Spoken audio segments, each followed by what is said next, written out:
Hello students, I am Professor Neeta. Welcome in our free education channel English Master. Dear students, आज के इस lecture में हम पढ़ेंगे class 8 English text book series जो हमने लॉन्च किया है यूनिट नंबर 1 का the pilgrim. Okay, the Pilgrim का जो क्वेश्चन एंड आंसर्स है वो आज हम पढ़ने वाले हैं with full explanation in Hindi. इससे पहले मैंने ये ऑलरेडी जो पोएम है ये पढ़ा के आपको अपलोड कर दिया है. सो चेक कीजिएगा, डिस्क्रिप्शन में इसका लिंक आपको मिल जाएगा. Otherwise you can visit our English Master channel. Do like share subscribe and yes of course वहाँ पे प्लेलिस्ट में जाइएगा. आपको क्लास 1 टू क्लास 12 के मैंने जो सॉर्ट आउट कर दी है प्लेलिस्ट अलग अलग, वहाँ पर आपको हर एक each and every single lesson poem unit number 1 का वो जो मैंने I have already taught and uploaded वो देखने के लिए मिलेगा. एंड उसके साथ ही अभी क्वेश्चन आंसर्स में स्टार्ट कर रही हूँ. ठीक है, सो देखिए, और time to believe, Dick Whittington and his cat, इसके ऑलरेडी क्वेश्चन आंसर्स अपलोड कर दिए गए हैं पढ़ा के. So this is the lesson sorry poem number 3 the pilgrim. Okay, so चलिए शुरुआत कर लेते हैं. Question number 1, pick out words from the poem to fill in the wave diagram. They should be related to the theme in the wave. Okay, wave यानी यहाँ पे जो आपको चार्ट दिया गया है, right? We called it wave. Okay, इसको हमें क्या करना है. आपका जो आंसर रहेगा आपके टेक्स्ट बुक में क्या किया है क्वेश्चन आंसर के यहाँ पे सिर्फ आपको ये जो है ट्रैवल ये एक वर्ड दिया गया है और दूसरा जो आपका एक पिक्चर है उसमें आपको टाइम अराउंड सनसेट ये एक वर्ड दिया गया है. यहाँ पर हमको ट्रैवल से रिलेटेड वर्ड्स फिलअप करने हैं और टाइम अराउंड सनसेट से रिलेटेड वर्ड फिलअप करने हैं. यहाँ पे देखिए मैंने आंसर्स दिए हैं एज लाइक इट, आप नोटबुक में नोट डाउन कर लीजिएगा. The first is highway. Highway तो हमें पता है, जर्नी यानी यात्रा, पाथ यानी जो आपका मार्ग है, वे यानी रास्ता. ठीक है, so these are the 4 related words to travel. They should be related to the theme. Travel की जो थीम है इससे रिलेटेड ये सारे वर्ड्स है. सो नोट डाउन कर लीजिएगा. सेकेंड, यहाँ पे देखिएगा इस वेब चार्ट में क्या वर्ड आया है, टाइम अराउंड सनसेट. इससे रिलेटेड फर्स्ट वर्ड क्या लिया हमने, इवनिंग. ठीक है, यानी कि शाम के समय जब सूरज ढलता है उससे रिलेटेड हमें कुछ वर्ड्स लेने हैं. इवनिंग यानी कि संध्या, क्लोज ऑफ डे यानी कि दिन के अंत तक, eventide, okay, and twilight. So these are the 4 words related to time around sunset. I hope आपको समझ में आ रहा है. Let's check question number 2. The entire poem is metaphorical, implied comparison. ठीक है, so match the words in column A with what they imply in column B. यानी कि यहाँ पे metaphorical यानी कि pilgrim. Pilgrim ये क्या दर्शाता है. In this poem, the poet has given the comparison. Okay. Let's check. यहाँ पे देखिए आपके टेक्स्ट बुक में क्वेश्चन आंसर्स में आपको दिया गया है chart number A, okay, then B, और यहाँ पे जो आंसर्स मैंने लिखे हैं तो आपके लिए मैंने आंसर्स यहाँ पे दे दिया है. चलिए चेक कर लेते हैं. पिलग्रिम, पिलग्रिम से रिलेटेड क्या आ गया, a dutiful man. Journey, journey से रिलेटेड क्या हो गया वर्ड हमारा, लाइफ. इवनिंग और close of day means old age. chasm, deep and wide, इससे रिलेटेड जो वर्ड है वो है thread to life. Building a bridge, related this which word is implied the comparison is building a bridge से related है solving a problem और getting rid of a thread to life. Then है pitfall, pitfall का क्या आ गया answer, trap. And close of day का आपको आंसर आ गया death. So these are the answers. चलिए question number 3 A, read the poem and write 3 qualities of each of the following. यानी कि आपके टेक्स्ट बुक में ये दिया गया है. द फर्स्ट वन क्या दिया गया है, द ओल्ड पिलग्रिम, और यहाँ पर 3 एरोज दिए गए हैं. So these are your answers. The old pilgrim, इससे रिलेटेड जो क्वालिटीज है द ओल्ड पिलग्रिम की, the first one is old, the second one is experienced and the third one is helpful. ये आंसर्स लिख लीजिएगा.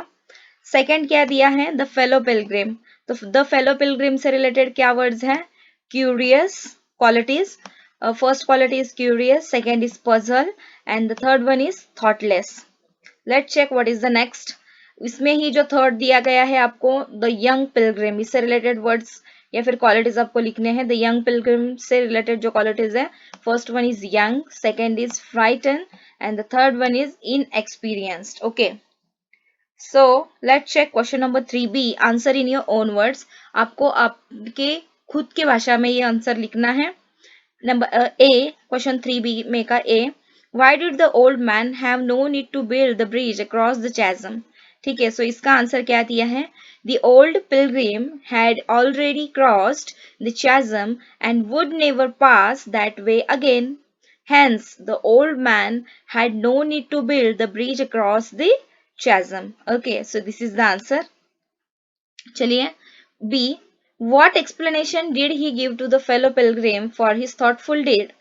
कि वो जो ओल्ड पिलग्रिम था, ओल्ड जो ट्रैवलर था, सो उसने जो यंग ट्रैवलर था फेलो पिलग्रिम, क्या बता दिया, क्या एक्सप्लेनेशन उसने दिया? So the answer is, the old man said that though he had already crossed the chasm, there was a fair-haired youth who was about to pass that way. The old man was experienced and was not afraid of the chasm. However, the young man, okay, however, the young man was inexperienced and the chasm could prove to be a pitfall for him.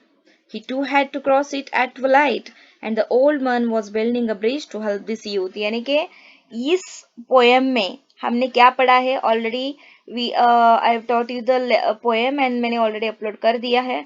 सो चैज़म का meaning क्या है? चैज़म का meaning है a deep ravine और valley, एक बहुत ही गहरी, हम बोलते हैं ना खाई, उसको पार करने के लिए वो जो ओल्ड मैन था जिसको पिलग्रिम बोला गया है, ठीक है, सो उसने क्या किया था? एक ब्रिज वहां पर बांध दिया था कि पीछे चलकर आ रहा ये जो फेयर हेड यूथ है, वहां पर जो एक उसके पीछे उसने बताया है कि मेरे पीछे वो चल के आ रहा है ऑन दिस सेम वे. सो अगर मैं ये ब्रिज यहाँ पर बांध देता हूँ तो उसको कुछ प्रॉब्लम नहीं होगी. Like this is the answer. Okay, ये एक्सप्लेनेशन उसने दिया है.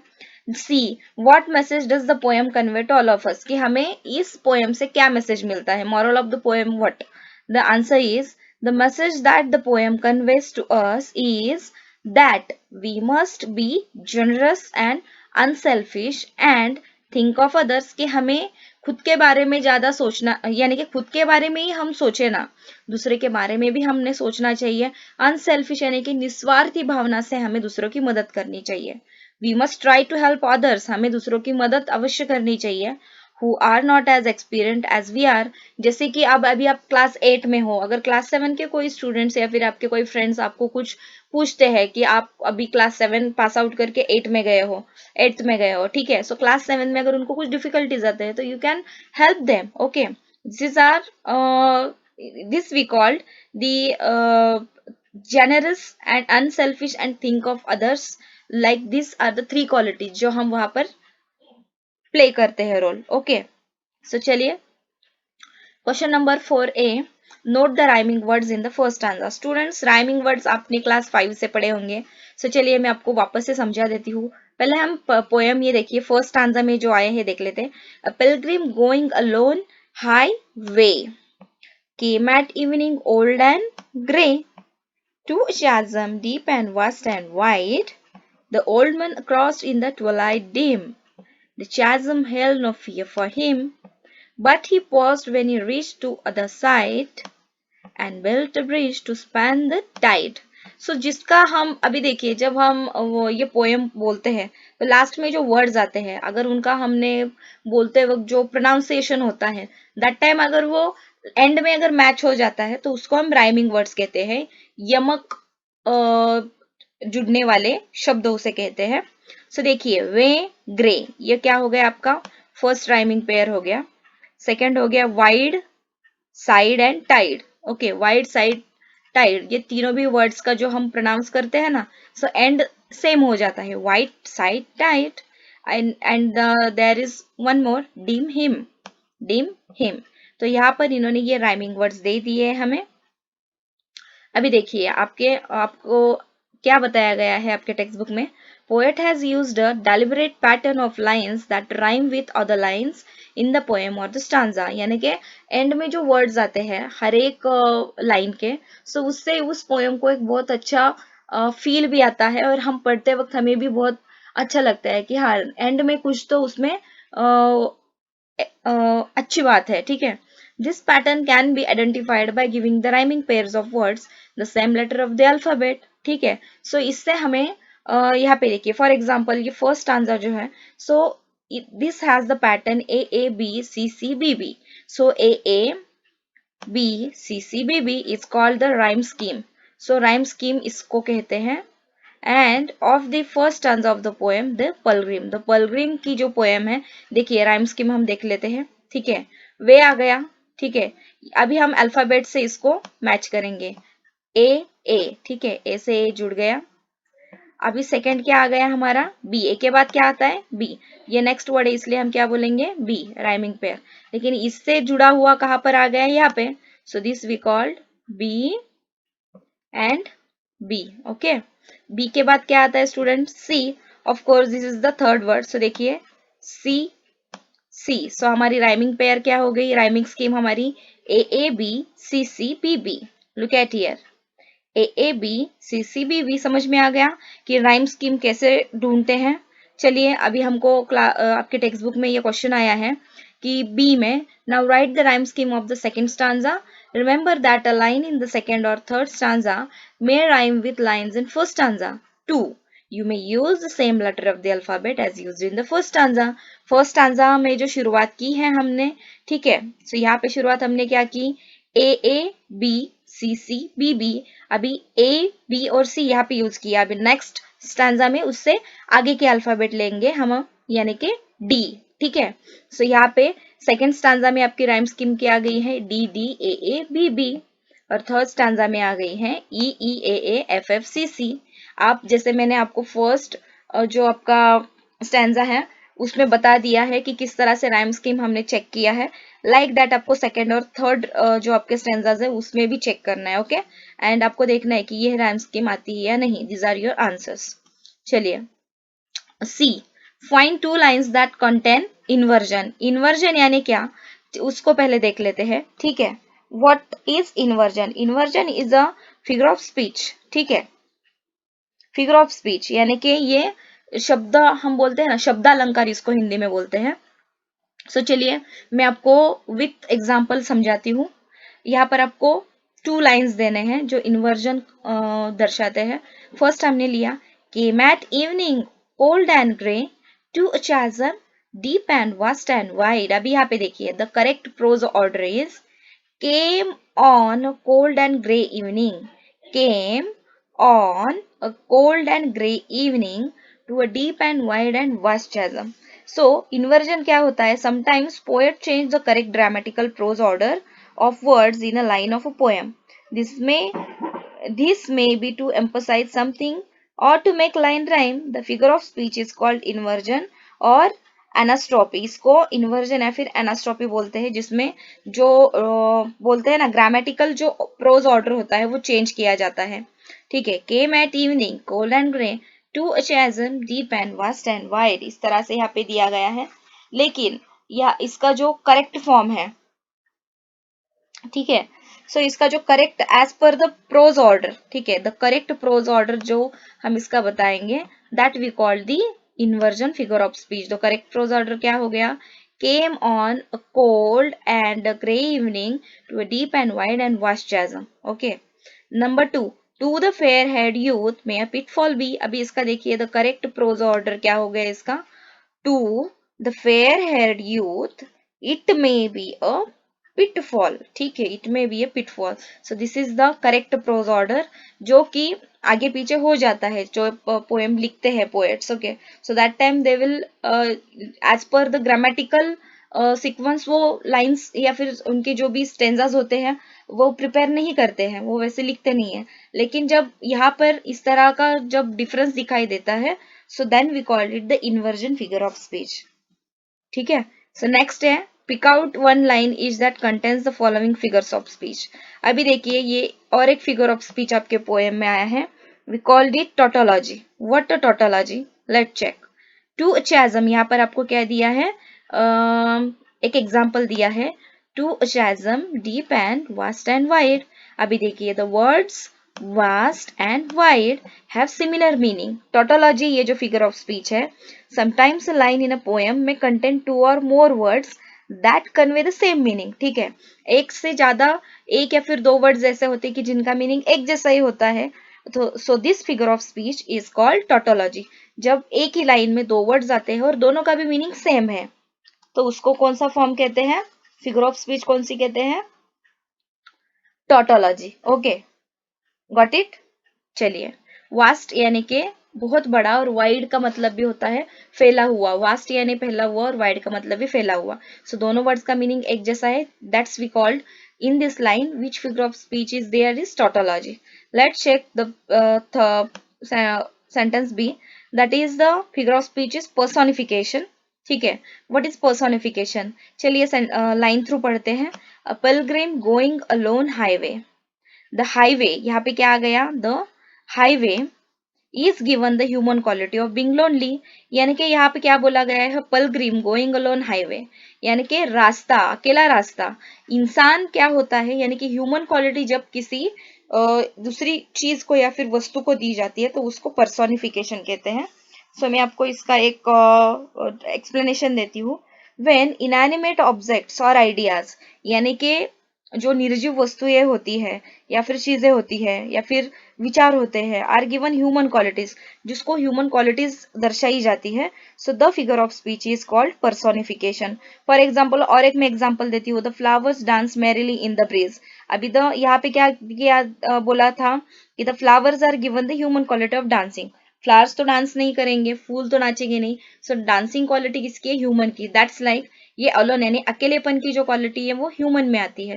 So that's why we called it the personification figure of speech. I hope आपको समझ में आ रहा है. See, interrogation. ओके, इंट्रोगेशन और रेटोरिकल क्वेश्चन इसको बोलते हैं. Why waste your time in building here, look at here, question mark यहाँ पर आ गया. So we called it a question is asked to emphasise an idea. So when questions are asked to create a dramatic effect or to put across a point more effectively and not to get an answer. यहाँ पर आपको answer नहीं देना है, but यहाँ पर question पूछा गया है. सो उसको जब पोएम में इस तरह के क्वेश्चंस आ जाते हैं लाइंस में, ओके, किसी स्टेंजा में, सो वो जो फिगर ऑफ स्पीच होता है for that particular line is called interrogation. Okay, interrogation और रेटोरिकल क्वेश्चन इसको हम बोलते हैं. Let's check question number 5. Imagine that you are the fellow pilgrim and you wish to share your experience of the incident in the poem. Imagine that कि आप एक fellow pilgrim हैं और आपके साथ आपने भी कुछ ऐसा एक्सपीरियंस किया है, and write a short article about it for a magazine or journal. और आपको उसके बारे में एक डिटेल में इंफॉर्मेशन देनी है किसी मैगजीन या फिर जर्नल में आर्टिकल देने के लिए. Also convey what change it has brought in your life. और हमको बताना है कि आपके लाइफ में क्या चेंज उसकी वजह से आ गया है. Just I have given one यहाँ पर story and the title is the turning point. ठीक है, the turning point means what, कि एक बदलाव, एक ऐसा बदलाव जो आपके लाइफ में आया था. कोई तो हमारे लाइफ में ऐसी चीज होती है जहां पर हमारा लाइफ टर्निंग पॉइंट हो जाता है वो हमारे लाइफ का. So let's check. There are certain incidents, ये लिख लीजिएगा नोटबुक में. This is the answer, the title is the turning point. Let's check. There are certain incidents in one's life which have an impact on a person and prove to be a turning point in their lives. यानी कि हर एक इंसान की जिंदगी में ऐसा कुछ ना कोई तो एक इंसिडेंट हो ही जाता है जिससे उनकी जिंदगी पूरी तरह से बदल जाती है. Let me narrate the incident which shook me awake. मैं आपको एक ऐसा इंसिडेंट बनाना चाहता हूँ जिसने मेरे लाइफ में बहुत बड़ा बदलाव लाया. I was on a hike in some hilly places when I had to cross a deep ravine which had a gushing river flowing through it. एक बार मुझे जो एक बहुत बड़ी खाई थी वो पार करनी थी जंगल में, यानी कि बहुत बड़े हिल पे जाकर, यानी कि जो बहुत बड़े हिल स्टेशन होते हैं, राइट, वहां पर एक ऐसा खाई थी तो जो मुझे पार करनी थी. I manage to cross without any difficulty. मैंने तो विदाउट एनी प्रॉब्लम क्रॉस कर लिया. To my surprise an old man head of me also cross street nimbly. लेकिन मुझे आश्चर्य इस बात से हुआ कि एक बूढ़े आदमी ने आगे जा मुझसे पहले वो क्रॉस किया था. As I was about to continue on my way, I saw the old man turn back and build a rough bridge across the water. लेकिन जैसे ही मैंने आगे जाके पीछे मुड़ के देखा तो मैंने देखा कि वो जो बूढ़ा आदमी है वो वहां पर एक ब्रिज बांध रहा था उस नदी पर. It took a lot of effort and I stood by wondering. इसके लिए तो बहुत मेहनत लगने वाली थी और मुझे तो बहुत आश्चर्य हुआ. फाइनली आई आस्क हिम, और बाद में मैंने उनको पूछा, sir it is late evening, तो ये तो बहुत शाम का समय हो गया है, and you are not likely to cross this way again, और आपको वापस इस रास्ते से गुजरना भी नहीं है. Why are you building a bridge now, तो आप अब क्यों ये ब्रिज बांध रहे हो. The old man answer floored me, और उसने जो आंसर दिया सो उसने मुझे थक कर दिया. You confuse child, he said with a smile. उन्होंने कहा तुम एक कंफ्यूज्ड बच्चे हो. I have completed my journey. True, मैंने मेरी जर्नी कंप्लीट की है, ये सही बात है. But behind me is a young boy who is in experience. लेकिन मैंने पीछे एक जो नौजवान लड़का आने वाला है, तो उसको ये अनुभव नहीं है. He will soon reach this chasm and he may have difficulty in crossing it. वो भी इस खाई के पास आएगा और उसको ये पार करने में शायद दिक्कत आ जा सकती है.